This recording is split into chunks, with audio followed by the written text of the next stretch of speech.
Inside the Indianapolis Zoo with Matt Standridge. We are out here in the gardens where it's cold, we're in winter, looks like it's quiet, but I've got someone who's busy year-round here at the zoo. Josie Lawrence, it's a pleasure to meet you, horticulture technician. By the way, I've been really excited about this interview because the landscaping and just the exhibits here at the zoo are unmatched. Tell me a little bit about what you do and what your team does here at the zoo. So here at the zoo, the horticulture department, we're in charge of maintaining and raising all of our plants here. So any trees, grass, shrubs, flowers, anything in that regards, that's what we're in charge of taking care of here. Walk me through a year. What is it kind of like? So this time of year, it's a lot slower. So we're still doing a lot of stuff, but it's mostly stuff with like trees, like pruning, and it's also a lot of preparation for the spring. And then in the spring is like where we have a lot of our big projects, like our planting, and we work on like our irrigation. And then in the summertime, it's a lot more just maintaining, like weeding and watering a lot. And then in the fall, we kind of go back to some projects and we do a lot of cleanup around that time, and then it comes back around to this time of year. And there's a lot to this. I mean, horticulture, we hear the word, sometimes we don't know exactly kind of what it means. Can you describe horticulture? I mean, it takes a lot to do this. Oh yeah, horticulture is just kind of overall just the maintenance of plants and gardens, as opposed to like the science behind it. There is science, a lot of it involved, and then there's also design, but it's more specifically just broad with actual horticulture, anything that's a plant. Sure. We've got some really cool plants here. Some that you save during the winter time and maybe bring back out. Can you tell me what you have to do about some of our exotic plants here at the zoo? Yeah, we have a few holding spaces that we have in our storage, our service drive, and we have about 3 different greenhouses that we can take a lot of our plants that won't survive in the winter. We'll take them back there and we'll take care of them like over the winter. And then we also have our conservatory, and we have a lot of tropical plants in there, and they'll typically slow down in the winter time because they'll be very actively growing throughout the summer, but then they'll just slow down because there's less light. So the temperature is not as much of a problem, but it's just the amount of sunlight that we get. So tell me a little bit about how you're already thinking ahead, right?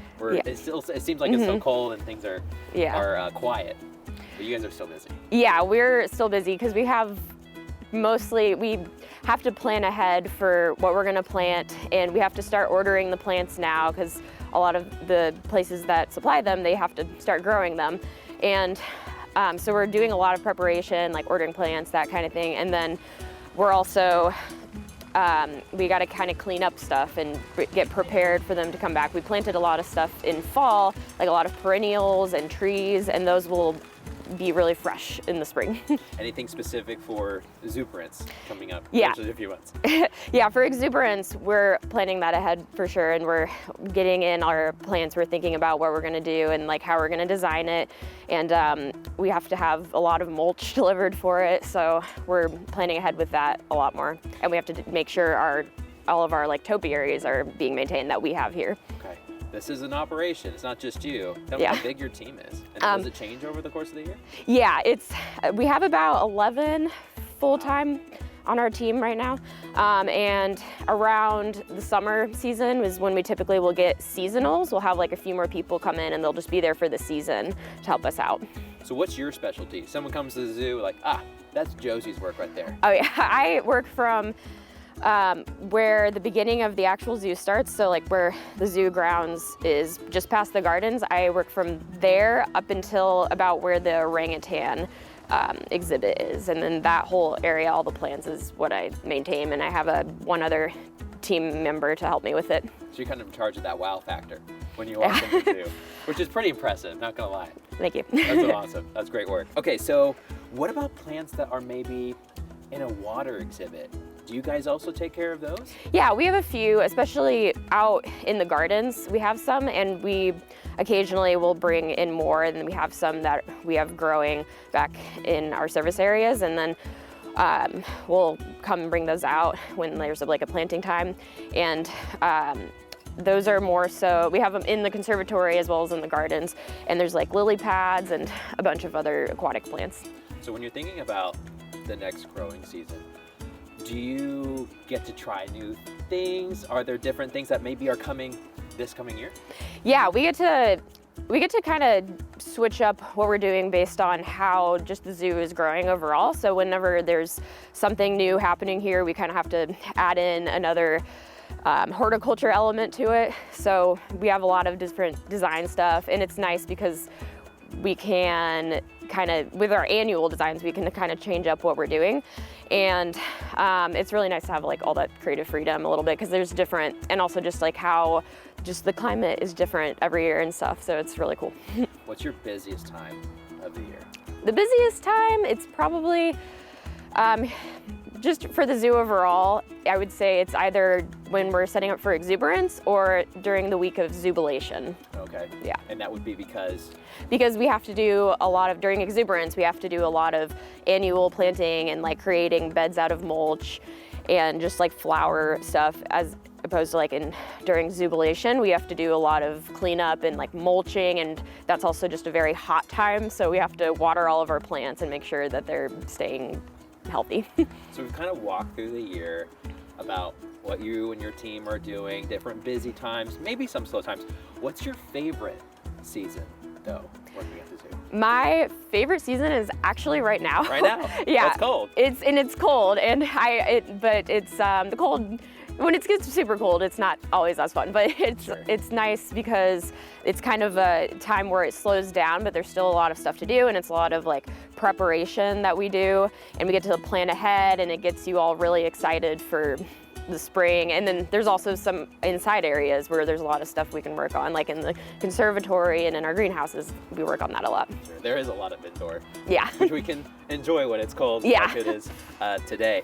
So what is something that's on your to-do list that surprises people? Something that we have to do that a lot of people probably don't know is that we have to cut browse for our animals. That's something that we have to work on, is for all of the animals here, they have to have enrichment and diet things. So that includes plant material. So a lot of the time we'll have to go out and cut things and give them to the animals. Mm-hmm. Is that what? So that's what cutting browse means? Yes. Yeah. Browse is plant material, like woody stuff typically, and then sometimes herbaceous stuff, so like leafy stuff. And they'll chew on them or they'll like play with them. It's part of enriching them. That's cool. So you do get to interact with some of the animals too. Yeah. Yeah. It's really fun. That's awesome. Well, I don't know if you guys are submitting for different awards, because the landscaping is always incredible here at the zoo. It's always fun to see throughout the year. But Josie, thank you so much for your time today. We appreciate Thank you so much. it. There's a lot going on here at the zoo, even when it's cold. Mm-hmm. We appreciate your time. Thank you so much. Welcome back. I am so honored to be joined by Dr. Pablo Borboroglu, ocean and coastal conservationist and winner of the 2023 Indianapolis Prize. Papi, it is great to see you. No, it's fantastic for me to be talking to you, and thank you so much for your interest in my work. We absolutely love your work. So I want to talk a little bit about your work and also things that have been going on since the prize. So my first question was, how has the prize changed your conservation career? Oh, let me tell you that the prize definitely changed my career in so many ways. First of all, the media, the press around the award. It was a global thing. I was receiving messages from all over the planet since the very first moment when we announced the prize from London. So I was receiving emails immediately from Africa, from Asia, from South America, from all over, and it was fantastic because it's a way our work was legitimized globally, and there are so many new audiences that are now paying attention to what we do, what we say about global conservation. And you're from Argentina, is that correct? Yeah, exactly. I'm here right now. I'm in Patagonia. This is where I live. This is penguin land officially. There are penguin colonies all around here. The nearest colony is just 40 minutes drive from my house. And the next stop is Antarctica. So it's penguins all the place. So for people who are unfamiliar, penguins don't just live in Antarctica. Exactly. So there are 19 different species of penguins, and only 4, I would say, are more connected to the ice and the Antarctica. The rest of them, they don't like the cold temperature. They are temperate species. We even have a tropical penguin in Galapagos in Ecuador. So most of the penguins live outside of Antarctica. We can find colonies in South Africa, Namibia, here in South America, also Australia and New Zealand. Penguins are seabirds, so that means that they depend on the ocean to feed, to find food, and basically they spend 70-80% of their lives in the ocean. They only come on land when they need a dry place to build a nest and incubate the eggs and take care of the chicks. But then when depends on the species, but then when they stop breeding, they spend all the winter in the ocean, and they even sleep floating in the ocean because they don't need to go on land. When did you fall in love with penguins? So my grandfather was Greek and came here over 100 years ago, and my grandmother used to visit penguin colonies, going with horses and wagons. And when I was very small, she used to tell me these amazing stories about the penguins and going into the ocean, coming back to feed the chicks and protecting the chicks from predators. And that was so strong. She was the person that connected me to nature through penguins. And I would say that this is part of my life now, sharing the story that my grandmother told me. Now I'm sharing the story to millions of kids worldwide. I'm a researcher. I work for the National Research Council, but I also created an organization called Global Penguin Society, where we work to protect the 19 different species of penguins that live on the planet, doing science that can lead conservation action, that can guide conservation efforts, like protecting pieces of oceans, like creating protected areas in the ocean or on land where penguins are breeding in colonies. And we also have a huge education program. So far, with our organization, we've been able to help protect 32 million acres of penguin habitat in the ocean or on land. That's why you're the winner of the 2023 Indianapolis Prize. If you ran into someone, let's say it could be in the United States, it could be even someone in Argentina, and you said Indianapolis Prize, and thinking, what is that? How would you describe the Indianapolis Prize? No, everybody knows. Let me tell you, everybody Great. knows. It doesn't matter where you go. If you go to Europe, I've been traveling a lot after receiving the award, and everybody knows because it's the most important conservation award on the planet. That's why it is recognized as the Nobel Prize for Conservation globally. So yeah, definitely, and it's very competitive. I can say that. I was just so honored to be among the finalists. Let me tell you, and when I was, they called me and that I was going to be the recipient. I couldn't believe it because it's the top. And it's so important to speed up our conservation efforts. How would you characterize the global recognition of the prize? So I think it was superb. I never thought it would have this level, this scale, spectacular scale. And I was surprised this year. I was very honored because I was named one of the Rolex National Geographic Explorers of the Year. And when I went on stage, the CEO of National Geographic mentioned the Indianapolis Prize, reaching a level.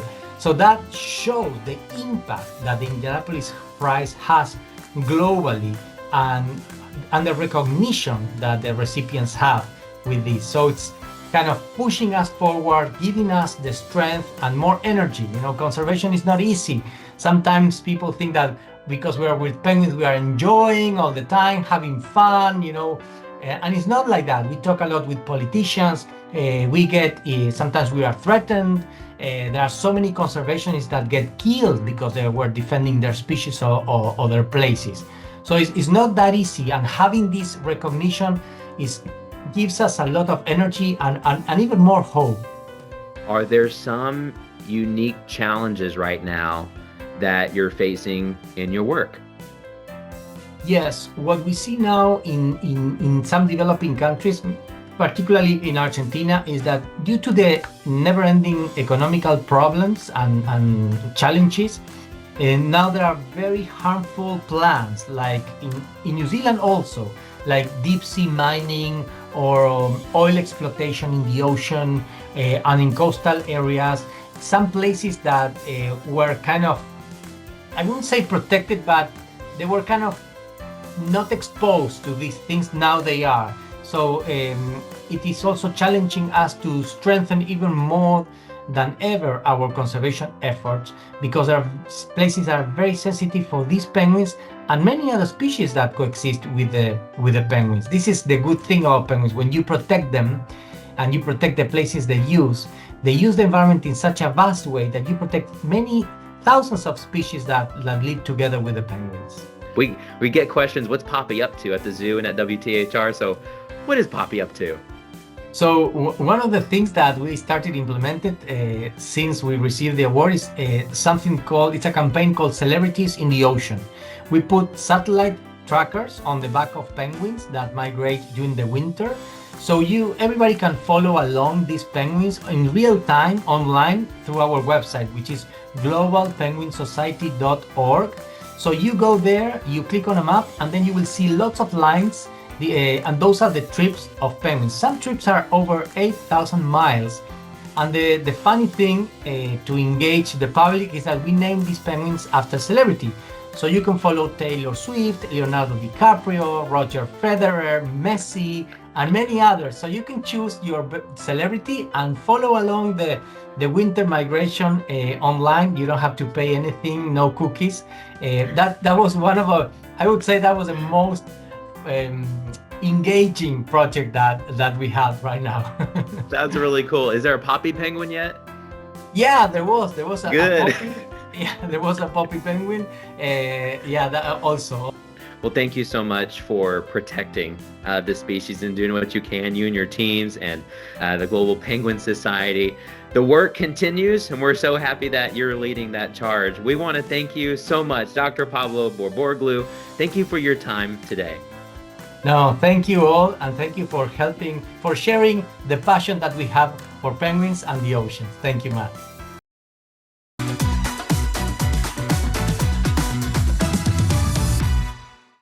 All right, we have made it to the Meet the Resident segment. We're inside oceans right now. I've got Chelsea Wilbur, Encounters and Ambassador Keeper. Thank you for joining us today. Of course, happy to be here. We are pumped. Yeah, me too. We are hanging out with the penguins. Yes. But first, before maybe we meet one of them, I had a couple questions for you. Okay. Can you tell me a little bit about some of the species that we have here at the Indianapolis Zoo? Absolutely. So we are home to two different species of penguin.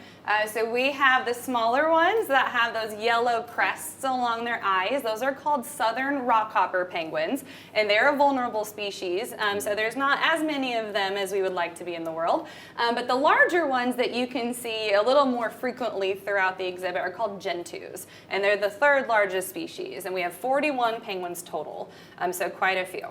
So that count has gone up over the past couple of years. Is there a birthday boy, someone who just had a birthday? There is. He is our very special little guy. His name is Neo, and he just celebrated his very first hatch day. Oh, that's so exciting. Yeah. Can we meet him? Absolutely. All right, He's been let's do it. waiting, so he's ready. Well, look who we have here. Is this Neo? This is Neo. Bye, Neo. Here he comes, and there he goes. Hey, buddy, tell me a little bit about Neo. Yeah, About his so- name, where he's from. Yeah, so Neo had his name specially picked. He is a very important member of our Indianapolis Zoo community.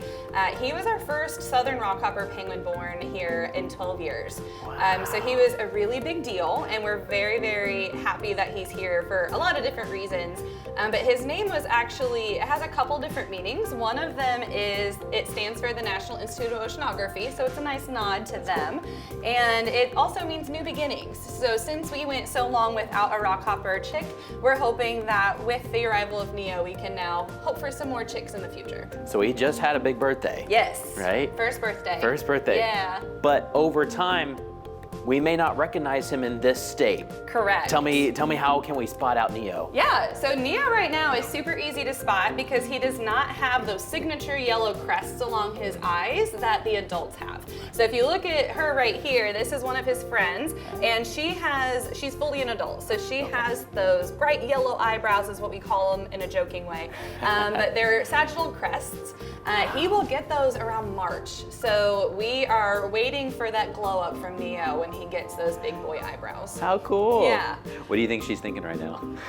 She's probably thinking, I'm used to this because we take pictures of her all the time because she's beautiful. Oh, she is. She's our selfie queen. Oh my So goodness. she's really good at taking selfies. That's incredible. Look Yeah. at her. Do the crests do anything? Yeah, so Oh, really? they do have some control over them. So they can kind of hold them out a little ways. For the most part, it is a display for whether a mate or even for a predator. It can be something that they use to scare away or maybe intimidate somebody else. But they do have a little bit of control over those. So you'll see them holding them at different angles. Can you tell different personalities between some of the penguins? Absolutely, yes. When I first started working with them, it was really hard to tell, but it didn't take me long to see that they are so totally different from each other. Neo, I joke, is our wild child. He's hiding behind me. He is all over the place. He's very interactive. He's a go-getter. Where we have other birds who are much more reserved and they like to just spend time on their own. They kind of will hang out with one or two other birds, but for the most part, they will just sit in one or two sections and just do their own thing. So we definitely have a wide range. My favorite thing with them is to bring out some enrichment or toys, because that's when you really get to see their personalities come out. For instance, Neo, just this morning, I gave him a mirror for the first time. Mirror? Yeah, and he had a lot of fun looking at himself. He was very interested.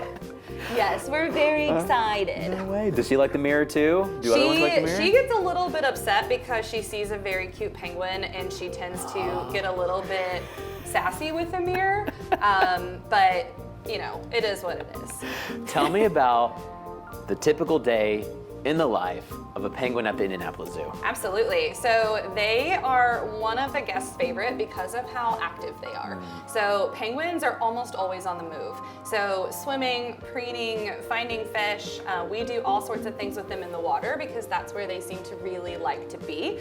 And then the other times they're going to be up on their nests. Hi. Yes, that is a stereotypical happy sound that she's making. She might jump in one of our laps. She was hand raised, so she's very friendly. But yeah, so when they're out in the water, they're taking care of their nest, they're guarding it, they're looking for maybe some penguin love.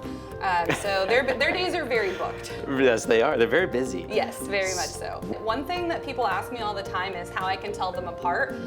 One of the reasons is literally where they're standing on exhibit. Once they choose a nest, they don't really move. So I can tell you where everybody is without even looking because they are very true to their home. How cool. Yeah.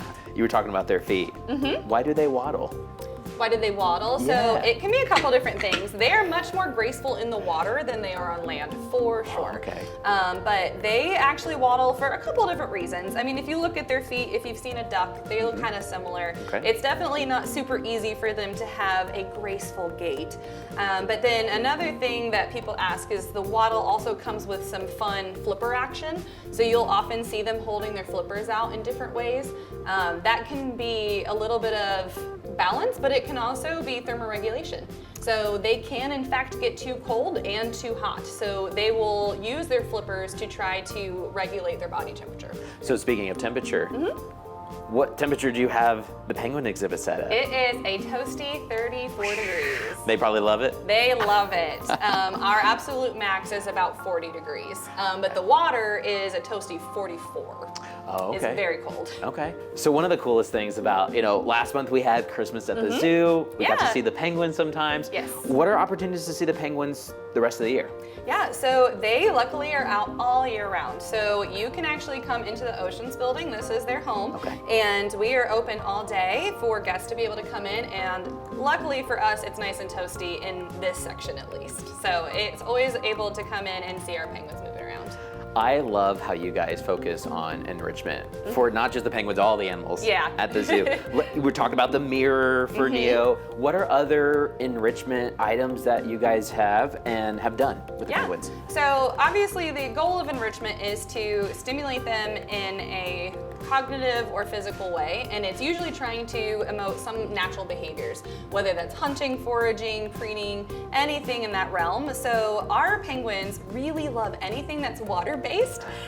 So bubbles, they will actually chase bubbles around, pop them with their beaks, they'll let them land on them. Super cute. They love sprinklers. Pretty much anything that has a component of water to it, they're happy. She decided to say hi. That was our photographer, Drew. Hi. She's very friendly. Is he cool? Yeah. She is actually one of our teenagers, so she's 16. Oh, and he's got the big camera. So So that's what she's in that age where she really likes all the attention. she knows. Oh, wow.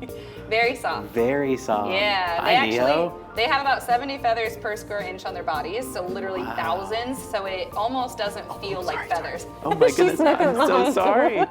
So sorry. The audacity, that sound she made. What happened? I so know, sorry, she what's ran to happening? me. She's She said, did you see that? Yeah. Oh my goodness. Big personality, I'm telling you. Yeah, no kidding. Is he really soft right now because of his baby fur, or is it soft his whole life? Whole life. So she feels very similar. So they are all very, very soft. His downy feathers, or his chick plumage, was actually almost like hair. It was very, very fluffy. So this is his juvenile feathers. So these will actually go away, like I said, once he molts, but he will always have that same texture. Okay. Fighting over attention. Yeah, fighting, that's right. They both like to be the Neo. center. Yeah. Well, it's been so much fun. Yeah, It's it great has to meet them. been. Thank you for coming to Chelsea. see us. They're so cool. Once again, you can see them anytime at the Indianapolis Zoo. Yep, absolutely. How cool is that?